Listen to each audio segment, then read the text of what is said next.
Hello and welcome to the Star Wars After Show, presented by Verizon. I'm Matt Martin of the Lucasfilm Story Group. Andy is having turkey dinner with her family, unlike the rest of us who are here with you today. Joining me is Pablo Hidalgo, creative executive of the Lucasfilm Story Group, Dan Brooks, senior content writer for StarWars.com, and Pete Vilmer, senior writer for Lucasfilm. This week we're here to talk about the 20th anniversary of StarWars.com, something that we have all been a part of. 20 years old? How can that be? Yeah, I don't know. Does that make you feel old? It makes me feel old. Everything makes me feel old. It's amazing. I think someone pointed out the fact that it was you, Dan. You pointed out that it was launched for the 20th anniversary of Star Wars, and now here it is, 20 years old. It's crazy. That makes me feel very old. The fact that the special editions are 20 years old, and now this is 20 years old, it's just old, old, old. That's all it tells me. Back before the internet existed. Now kids today don't even know that world. It's funny, I remember, the first time I remember becoming aware of StarWars.com was going to the movies and seeing a poster for, I think, the Empire Strikes Back special edition. And on the bottom it said, www.starwars.com. And I thought, oh, that's so awesome. Like a Star Wars website. We're in the future now. How were you guys introduced to it? I think I got hooked on the special edition push and checked it out there. But I mean, I remember thinking there wasn't a lot there at the time.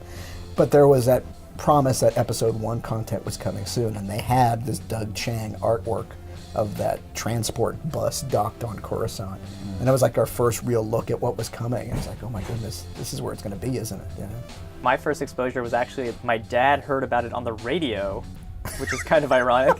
He heard about a website on the radio and sent me information about it, and he's like, you have to go to this website. That was back in the day we had to promote your website on the radio. On the radio, yeah. This just in, Star Wars has a website.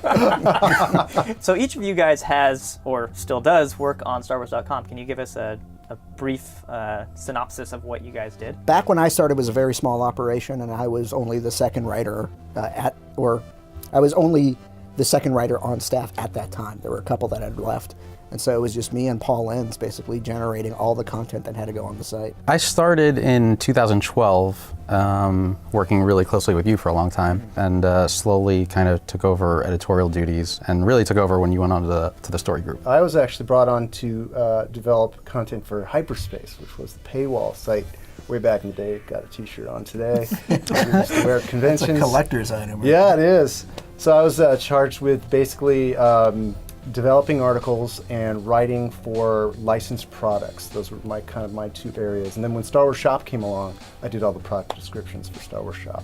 I remembered very vividly. As you Because unlike you guys, I didn't start out as a writer. I actually, I was brought on board as the buyer and product developer for Star Wars Shop. So back when we had e-commerce, I was the one that figured out how many toys we should get and what crazy exclusives to do. So like the toaster and things like that are kind of my fault.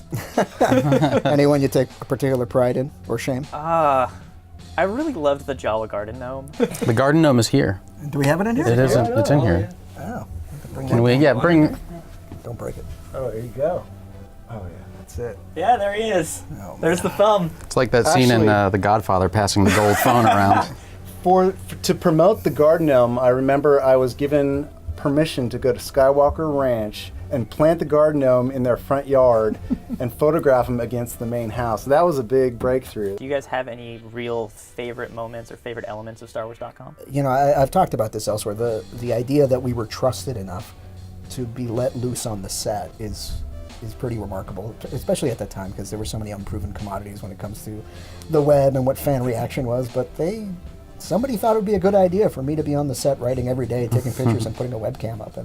And thankfully, everyone embraced it, so it was an incredible opportunity. As a fan, I don't know if it had anything to do with actually George's choice, but I always attributed it to be like, George wants us to be a part of this process, and that's why George had StarWars.com. Oh, absolutely.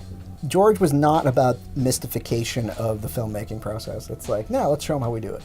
And I think it was appreciated by a lot of people who are now filmmakers these days. Another thing I loved was something I assume you were probably heavily involved in was what's the story? Yes. We allowed fans to come up with backstories for obscure characters. Obscure, like 10th tier aliens and things.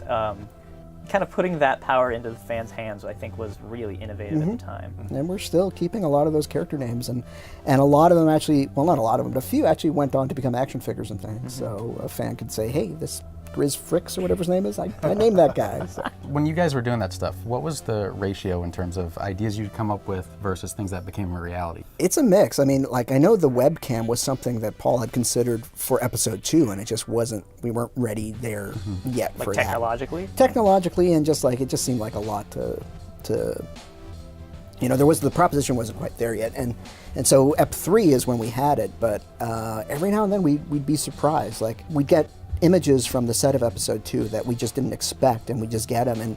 And John Knoll was taking, for instance, these reference photos. He would take these 360 reference photos in order to reconstruct the environment from a visual effects point of view, but he was also doing it just because he liked taking that kind of 360 photography.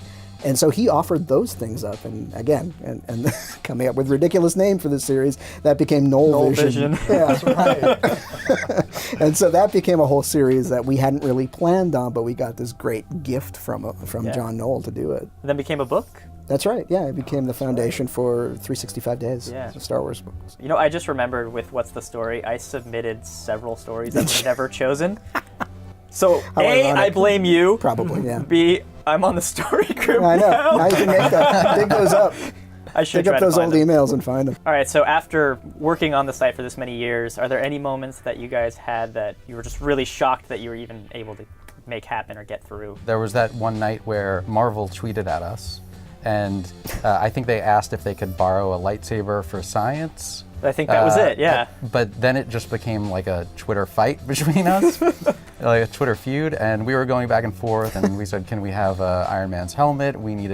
I think we said we need it for a drum, and we put the picture of the Ewoks, like in the Stormtrooper That's helmets. a good one. And that was right at the inception of the Disney relationship. So we weren't even talking to Marvel in any sort of official capacity. It was just like, it was fans on both sides, Yeah. you know, being geeky with each other, which I think it came off really authentic, because it totally was. Right. During the scoring of episode 3, I was fortunate enough to go and attend and cover it for the website. And I was doing a live chat with Rick McCallum. And a fan asks, can I come and listen? And Rick said, yeah. And before I typed, I was like, are you serious? It's like, yeah, go ahead, invite him over. It's like, you realize if we invite him over, everyone's going to come. It's like, no, don't worry about it, just do it. And so we did. We got this guy's contact information and invited him. I think it might have been the next day, and he got to sit in for an entire day's worth That's of, so cool. like a scoring session, listening to John Williams. I was given the opportunity to do a whole week's of coverage on the Star Wars Holiday Special. Thanks, Pablo. Pablo signed right. off on I that did. one. I gave him a whole week. I think it was for 30th 30th anniversary, 30th yeah. anniversary during late November. I got a whole week to cover the Star Wars Holiday Special. And then years later, when the team had almost completely changed and I was one of the only remaining members, I forced our team to sit through the holiday special. And again, no one made it through the entire thing, except for I think Andy, one other person, and myself, I think, survived just, because it became a Mystery Science Theater thing. Yeah. I know, Dan, you pieced out because you're like, I have stuff to do. Yeah. I mean, I've seen it. Yeah. Like, You don't need to see it again. yeah, and you can't unsee it. Yeah, So, it's in Have you there. seen it on the big screen, though? Well, you've never seen the holiday special if you haven't seen it on the So screen. let's do that. Let's Can we make that happen? We've got a screening room. Let's make this a new tradition. All right. As long as I'm not the only one there. No, I know. If Rick were here, he'd invite someone from the audience, from the internet, to come with us. But Yep. Now it's going to be in the Fortunately, YouTube yeah, comments. exactly. Somebody's going to be like, can I come? And Say something nice about the holiday special. B. Arthur. Yeah, B. Arthur's great. It gets you. McQuarrie. It lets you see a lot of those great Cantina aliens in some clear lighting that you've never had a chance to see. So that's, to me, it's a trope for that reason. And the animation, obviously. The cartoon, yeah. Yeah. Yeah. All right, so we did it. There we go. We said some nice things about the holiday special. It is possible. Yeah. So thank you guys for coming on the Star Wars After Show presented by Verizon. Thank you for having me as a host, which is totally weird. I assure you, the audience, that Andy will be back next week, probably stuffed with turkey. For full episodes of the Star Wars Show, please check out youtube.com/Star Wars.